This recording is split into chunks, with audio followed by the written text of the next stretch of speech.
Muscle Radio Fitness Tip with Anthony Bevilacqua and Pete Kacharian. What's up, guys? New York Muscle Radio's fitness tip number 2. Eat more carbs and lose more weight. It's your host, Anthony Bevilacqua, along with my co-host, Big Pete Kacharian. Again, this is our new segment, our fitness tip. It's our 5-minute little teaser tip for you guys to keep you guys enthralled and hooked up to New York Muscle Radio constantly. So more of us. Big guy, what's up? So you want to lose more weight? Eat more carbs. Yeah, I know for most people that's going to sound dumb or counterintuitive, but the fact is, if you follow a low carb diet and you're struggling to lose weight, I'm willing to bet, depending on your diet, depending on your situation, if you add more carbs, you're going to see the results you want, or at least better results than you're getting right now. And the question is obviously going to be why?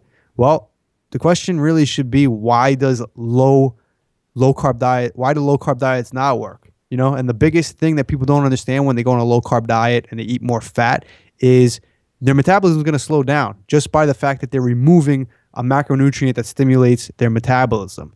So when you remove carbohydrates completely, or you bring them down very low and you're used to eating a lot, your metabolic rate is going to adjust just based on that alone. So if your metabolic rate is compromised, it doesn't matter what your diet is, you're going to have more trouble losing weight. So the key when you're dieting is keep your metabolism high and your calories low enough where you're going to lose weight. So if you're going to sacrifice one or the other, you're going to see less than optimal results. So I never recommend going too low with carbs.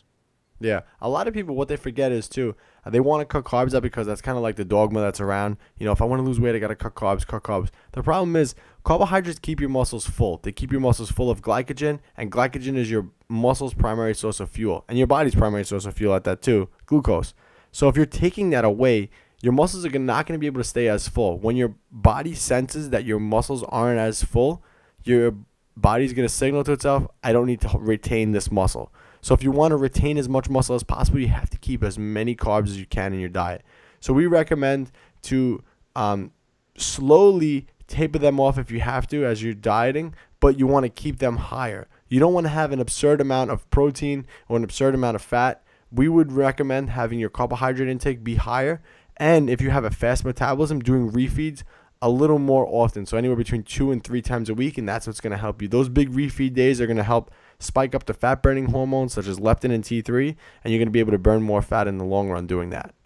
Yeah, the rule of thumb with carbohydrates is keep them as high as possible while you could still lose weight. If you can diet on 200 grams of carbs and lose weight, there's absolutely no reason to take it any lower than that. If you're one of these people that eat 400 grams of carbs and then cut it down to 0 right off the bat, you're going to set yourself up for failure. And remember, the big picture is if you're looking to lose weight, the most important thing is going to be the caloric deficit. So it doesn't matter if you take your carbs down to 0 or 25, but if you're eating more calories than you're burning off, it doesn't matter if your carbs are at 0. You're still not going to lose weight. So you have to balance out your caloric deficit while keeping your metabolism stimulated, and carbs play a major role in that.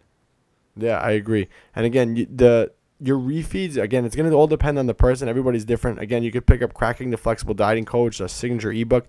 We go into more in-depth about this, but what we would recommend also is keeping your carbohydrates as high as possible. And on your refeed days, especially if you have a fast metabolism, pretty much adding around 100 grams of carbs to your normal carbohydrate intake. That's usually going to be a general rule for your refeed days, just enough to keep those hormones burning and keep your muscles full of glycogen. And also, don't forget the other thing that we didn't touch on too. The more carbohydrates you have, the more intense you're going to be able to train, and the better you're going to be in the gym, the more pumps you're going to get, the more muscle you're going to retain. And that's the goal. If you want to get as lean as possible and look as good as possible, you got to be able to perform good. Yep. I said this on the last podcast we did. Again, this is a fitness tip. This isn't the full podcast. The full podcast, I mentioned on a full podcast that I've never seen a natural athlete who competes get in the best shape of their life not eating carbohydrates, on a ketogenic diet. I've seen them get in great shape, but the best shape they've ever gotten always had carbs in the diet. So just think about that. All right, guys. So that's why you should eat more carbs and you'll lose more weight. So again, this was New York Muscle Radio's fitness tip number 2. Don't forget to listen to the full podcast episodes that are on our iTunes or on our Stitcher. And head on over to facebook.com/New York Muscle Radio, like our page, and check us out. But so, guys, this is your host, Anthony Bevilacqua and Pete Kacharian. See you guys on the next one. Enjoyed this episode of New York Muscle Radio? Make sure to hit that subscribe button, leave us a 5-star review, and be sure to follow us on Facebook, New York Muscle Radio.